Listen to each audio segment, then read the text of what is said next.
Производим замеры ручки на комплекте сцепления стоковом, на китайском. Оп. 4,7. Так, еще раз. 4,9. И еще раз. 4,9. Итак, на стоковом китайском сцеплении усилие выжима составляет 4,9 килограмма. Выжимается достаточно легко. Итак, значит, что сейчас я буду делать? Я возьму вот этот комплект, в котором КТМовская пружина и КТМовские диски. Оригинальные, правда, это бэушные, но все еще в допусках еще походят. Открываем с вами крышку сцепления, достаем китайский комплект, вставляем комплект КТМовский, заодно еще измеряем толщину комплектов, измерим толщину китайского комплекта, толщину КТМовского комплекта, и потом на КТМовском комплекте проверим усилие выжима.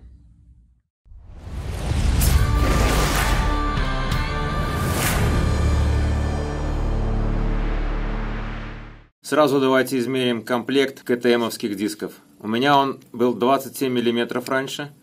Давайте проверим, сколько здесь. Ровно 27, как новенький. Теперь открываем сцепление, достаем китайские диски, измеряем их, естественно. Посмотрим еще, в каком состоянии. Для того, чтобы снять крышку, лучше всего еще снять и лапку. Это делается несложно. Готово. Снимается она, видите, достаточно просто. Всего лишь вот этот болт с гайкой. Достаем лапку. Все. Вот лапка. Кстати, лапка КТМовская. Вчера я уже ее протестировал. Откручиваем вот эти вот болтики. Это на 8. Опа! А вот тут маленькая засада. Здесь бы я болгарочкой еще подработал. Потому что открутить его нереально, не сняв защиту.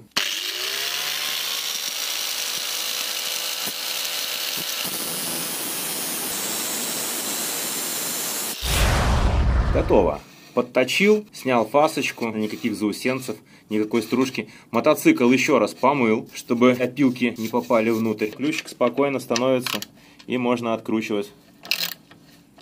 Так что у кого такой же ZM Tracer, рекомендую сразу же обработать. И, кстати, вот эту часть тоже рекомендую снять, потому что если будете ставить лапку от КТМ, как я поставил, ну или тюнингованную лапку, она чуть-чуть длиннее и будет цепляться за защиту. Поэтому вот такую вот обработочку у себя сделайте. Снимаем крышку.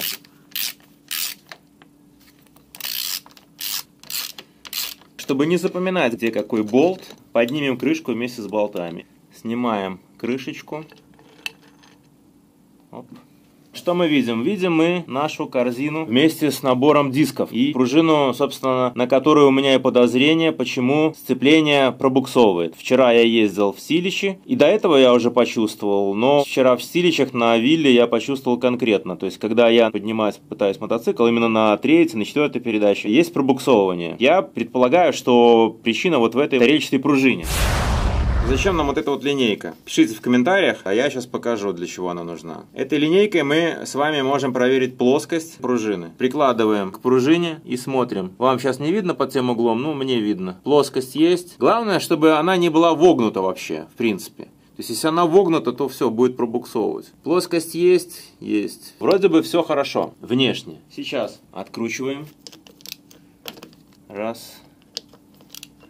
Раз. Откручиваем, естественно, аккуратненько, не спеша, чтобы не допускать сильного перекоса. Масло я залил только-только, то есть вчера первый выезд был на этом масле. Так, снимаем шайбу и снимаем тарелочку. В каком она состоянии? Видите, выработка какая-то странная. Продолжаем снимать все. Застряло, вот оно. Это колечко я тоже взял КТМовское, ну, чтобы же был весь комплект. Ну, в общем-то, выработки нету вроде. Выглядит хорошо. Сразу давайте проверим, подходит ли колечко КТМовское. Да, стало идеально. Какой-то небольшой люфт. Сейчас проверим, как у стокового кольца было. Ставим стоковое. Да, то же самое, видите, небольшой люфтик есть. То есть все один в один. Да, кстати, насчет выработки. Это же у нас диск был нижний. Ага. Потертости есть на этой крышечке, видите? Повидала она немного. Сейчас я хочу сравнить еще пружины. Так, вот это с выработкой стоковая, а это КТМовская. Видите, вроде бы как они похожи. Все один в один, но отличаются они металлом и, соответственно, жесткостью. Заметьте, что на этой пружине тоже видна выработка какая-то. Вот тоже такая центральная полоса, как и здесь, только меньше. Ну, может быть, металл отличается. Поехали дальше. Начинаем снимать диски. Сейчас я их все сниму. Потом мы каждый с вами посмотрим, в каком он состоянии. И измерим общую толщину пакета. КТМовская, напоминаю, 27 ровно миллиметров. Посмотрим, что стало с китайской за 61 моточас. Столько я уже проехал на этом мотоцикле. Вот такие инструменты, при помощи которых можно легко это дело поддевать. Вот так вот раз. Выглядит все неплохо. Вот так это все дело выглядит. Вроде все красиво. Выработки как таковой я не наблюдаю. Да? Не наблюдаю. Все вроде, все хорошо выглядит. Так, ну что, у нас с вами по плану, во-первых, подсчет дисков. Так, стальных давайте посчитаем. 1, 2, 3, 4, 5, 6, 7, 8, 9. 9 стальных дисков и, соответственно, 8 фрикционных. Правильно?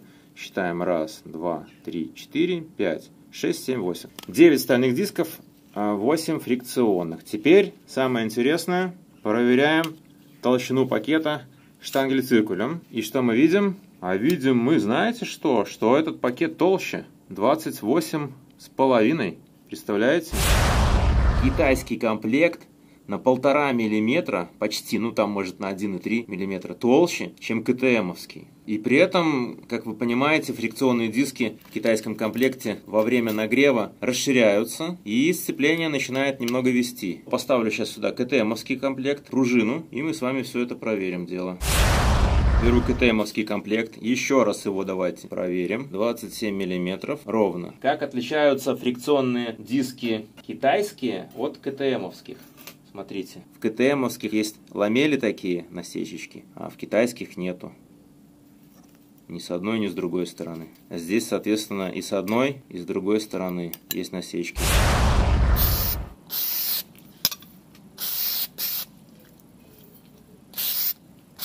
Комплектик собрал, теперь можно его помещать на место свое. Жду комментарии знатоков, которые всегда пишут, почему, мол, в масло не обмакнул перед тем, как поставить диски. Будут ли сейчас такие же комментарии? Ну, а я пока буду собирать. Вот. Но интересно, что КТМовский комплект тоньше. Почему? Так-то, видите, он стал просто идеально. Закрываем. Теперь первое, второе, третье. Давайте так соберем. Я проверю линейкой. И если мне не понравится, то я пересоберу.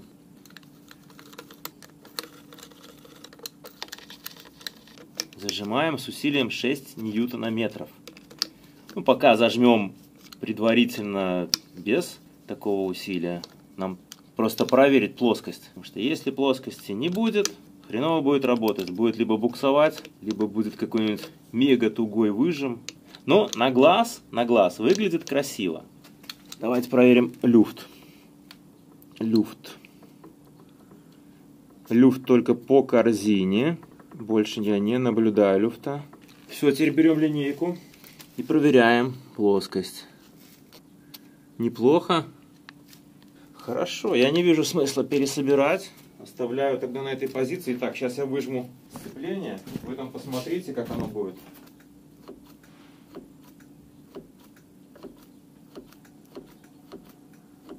Стало туже.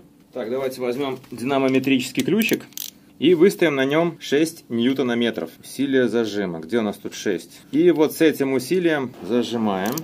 Не нужно зажимать с фанатизмом, потому что на них уже давит пружина. Никакого смысла нету затягивать очень сильно. Если вы боитесь, что они раскрутятся, Ну, можете на синий локтайт поставить, но вообще не рекомендую, нет смысла никакого. Все, отлично. Собираем, ставим крышку. На крышке обязательно убеждаемся, что все в порядке с прокладкой. Если где-то прокладка выглядит не очень, то ее надо поправить. Все, ставим на место. То же самое, зажимать эти болты очень туго не надо. Зажали, прижали, на этом достаточно. Без всяких перекосов должно быть. Ставим на место педальку. Все, достаточно. Вот, свободный ход есть. Обращайте внимание, что был свободный ход. Сборка закончена. Сейчас мы с вами еще проведем вот такую вот ревизию. Давайте посмотрим на состояние дисков китайских. Что с ними могло произойти? Пока выглядят неплохо первые. Я смотрю на предмет палености. То есть, чтобы вот если будут какие-то разводы цветные, или же все кроется исключительно, возможно, в покрытии фрикционном, но скорее всего в пружине, слабой пружине стоковой. Тарельчатого типа, которая. Диски в хорошем состоянии. Ну, я бы назвал даже это состояние идеальным. Проехал 61 моточас. На мотоцикле я газую. Иногда даже очень. Хорошо, они так склеены. Масло работает четенько. Ну, вообще не вижу я проблем по дискам. Может быть, фрикционные не очень диски. Может быть, китайские фрикционные диски славятся своей оригинальностью. Они умеют расширяться. По остальным дискам вообще не вижу никаких проблем. То есть ни намека на какой-то износ. Фрикционные тоже внешне выглядят хорошо. Я не могу сказать, что с ними какая-то проблема. Но сейчас вот для эксперимента, чистоты эксперимента, мы с вами проверим именно на полностью оригинальном ПТБУшном, но КТМовском комплекте. Ну что, я могу сказать по ощущениям, сцепление стало жестче. Ощутимо жестче. Действительно, пружина прижимает намного сильнее. Теперь проведем замер. Если помните, было 4,9 усилия в килограммах. Ждем нули. 5,5. Вам плохо видно, да? Так, соскочило. 5,7. 5,4. 5,7. Да, ну, что могу сказать? И по ощущениям, и по прибору, как говорится, все видно. Примерно на килограмм стало сложнее выжимать. Если это поможет, избавит от пробуксовки, это будет идеально. Ну, а теперь по поводу тех ребят, которые говорят, что ты же не обмакнул диски в масло. Значит, смотрите, выжали сцепление, отпустили, выжали, отпустили, выжали, отпустили. Диски уже полностью будут смазаны. Вот. Ну а потом, когда мотор заведем, еще то же самое поделаем. Диски смажутся полностью. Поэтому окунание в масло перед тем, как ставить, не вижу никакого смысла в этом. Все, на этом пока что видео заканчиваю. Следующее уже видео будет с полигона, где будет испытание происходить. Итак, время без 27 вечера. Мотик уже на полигоне.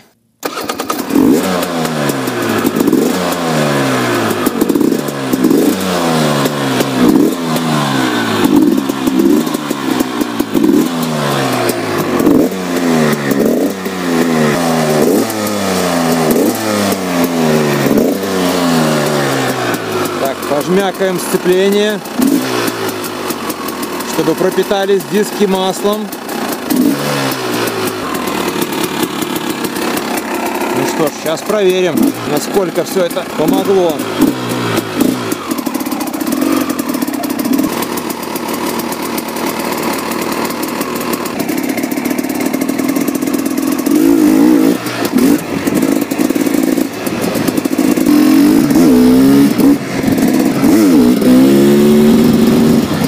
Другое дело, с третьей передачи поднимаю на небольшой скорости. Ого, офигеть! Офигеть, он просто сразу поднимается. Проверяю, его вроде бы больше не ведет. Сейчас вот я заведу. Так, первая передача. Вот, смотрите, видите? И только вот сейчас начинает ехать. Но надо еще прогреть, посмотреть, меняется ли характеристика. Пока все хорошо. Так, нейтралочка. Нейтралочка словилась. Все, вопросов нету. А так все Вот, короче, рекомендую ставить КТМовский комплект. Характеристика у мотоцикла поменялась в корне. И еще смотрите внимательно за рычагом. Нажимаю, резко отпускаю, и он сразу возвращается. Видите, сразу. А на прошлом комплекте сцепления с той пружиной рычаг возвращался и потом еще немного возвращался до самого конца. То есть, видите, сейчас сразу же, раз и все. То есть пружина его тут же отжимает. Той пружины жесткости не хватало. Все, теперь шикарно.